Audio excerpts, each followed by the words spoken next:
Welcome to our channel. Today we how to configure notification deep navigation to specific screens, complete guide step by step clearly. In this video, we will walk you through the process of configuring notification deep navigation to specific screens. First, identify the screens in your application that should respond to notifications. Next, ensure that your app has a notification service set up. This service will be responsible for handling incoming notifications. Now, locate the code section where you handle the receipt of notifications. Add a listener for incoming notifications if one is not already in place. Inside the listener, check for the type of notification received.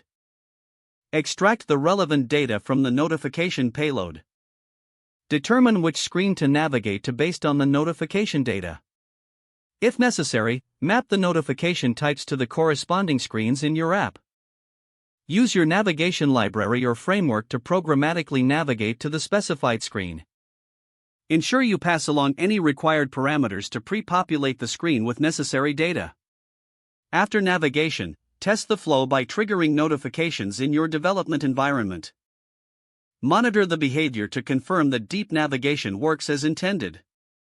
Adjust the notification handling logic if needed to ensure the best user experience.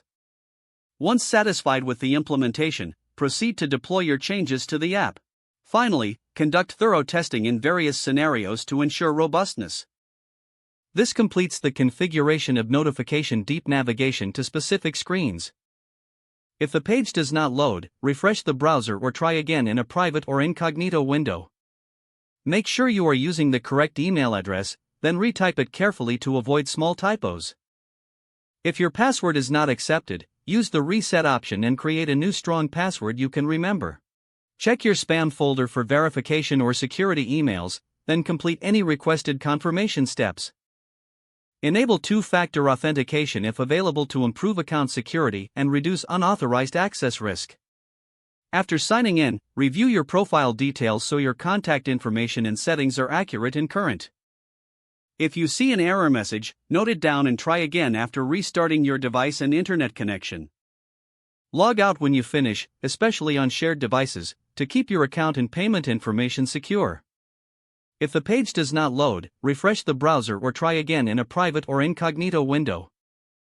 Make sure you are using the correct email address, then retype it carefully to avoid small typos. Don't forget to like this video and subscribe to our channel for more step-by-step tech guides.